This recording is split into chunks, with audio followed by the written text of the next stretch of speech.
Hello beautiful people, welcome back to my channel. And for today's video guys, pupunta tayo sa Garnata Mall, which is very close to my place kung saan ako nakatira. So ipapakita ko lang sa inyo yung aking location dito sa my Garnata area. So as you can see guys, this is a metro station, Garnata Metro Station. Okay, and ayun yung Garnata Mall sa kabila. Ito yung Golden Ship Hotel, and ayun naman yung Muasat Hospital. So ang ganda ng location because very accessible sa lahat. And as you can see, ito yung to be honest, it's just like 3 minutes from my apartment. So ang kagandahan dito guys is malapit sa lahat. Like let's say Garnata Mall. Pag gusto ko pumunta ng Garnata Mall, 3 minutes lang mula sa aking apartment. And then pag gusto ko naman pumunta sa iba-ibang location, dito lang ako pupunta.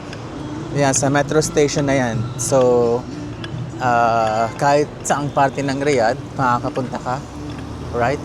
Dahil yung metro station na yan is actually halos buong Riyadh is merong metro station.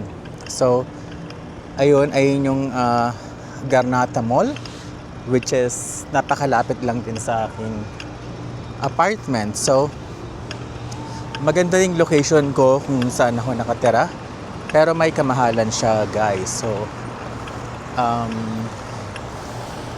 dahil nga malapit sa lahat, mahal siya. Aside from that, is fully furnished kasi siya.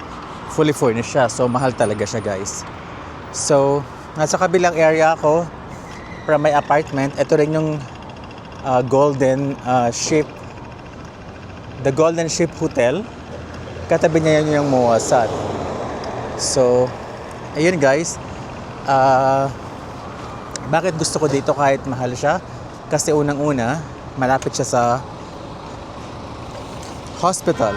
Dahil nga medyo sometimes, hindi sometimes, most of the time, medyo hinahihirapan akong huminga. Minsan, health condition, alam mo yon, may mga issue ako sa mga ganong klaseng bagay sa paghinga. Minsan, yung sakit ng ulo.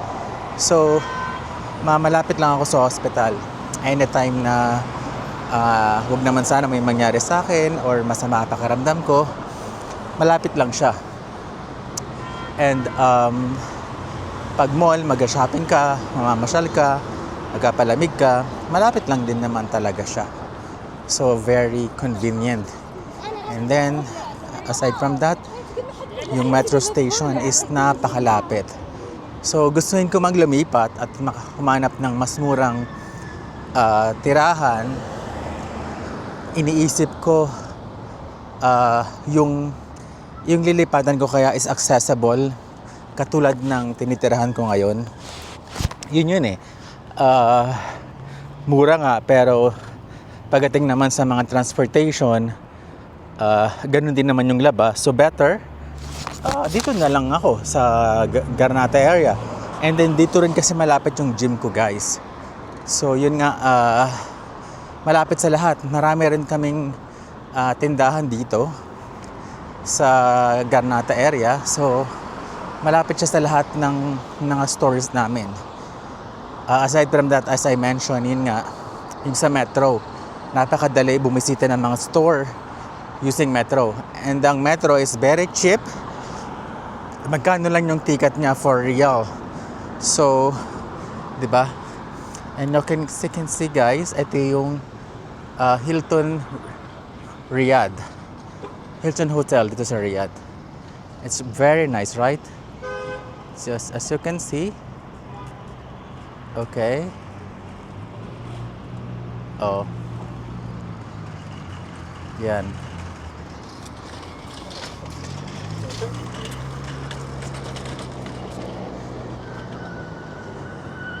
Diba? Ang ganda niya. Tapos yung mga groceries and mga convenience store. Baka lahat malapit sa akin eh. So there's no reason siguro na maghanap pa ako ng lugar na lilipatan ko. And yun nga, ang hirap din talaga maglipat, to be honest. Yung aking apartment is medyo luma na, pero kompleto naman siya sa lahat. So it's okay, right? So ayun na yung Garnata.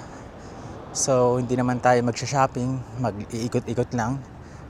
Kakatapos ko lang magkape kanina. Yun nga guys, 'di ba? By the way, dito ako naka-base sa Riyadh, pero yung work ko is buong KSA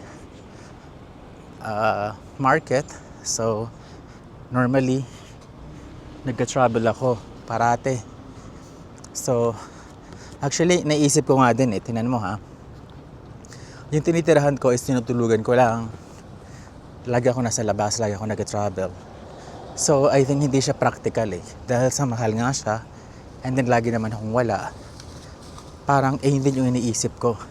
Maghanap ba ako ng mura kasi tulugan ko lang din naman?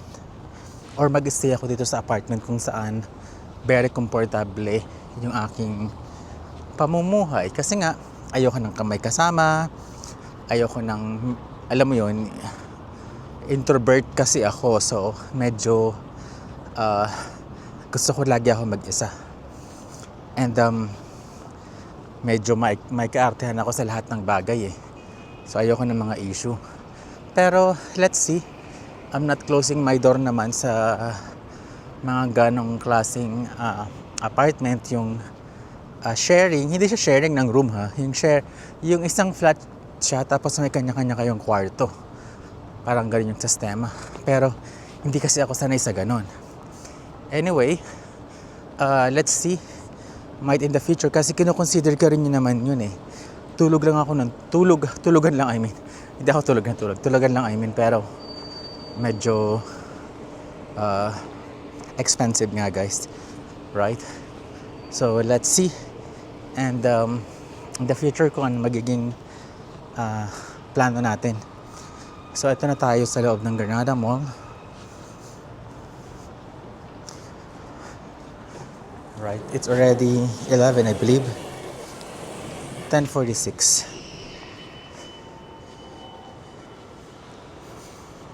So andito tayo sa loob ng Granada Mall guys. Sobrang laki. Nag-expand yung mall ng sobra. So sobrang sana naman wag mag-increase yung rent ng aking apartment kasi feeling ko yan guys, so nag-expand yung Granada Mall. So, diba? Let's see kung ano yung magiging kapalaran. Sana naman wag mag-increase yung rent nila, yung bayad sa apartment guys, no? So, ikot-ikot tayo ng konti. Dito tayo sa Marks and Spencer. Ayoko magkape kasi sobrang punong-puno na yung katawan ko ng kape guys. Baka mamaya sumabog ako, char.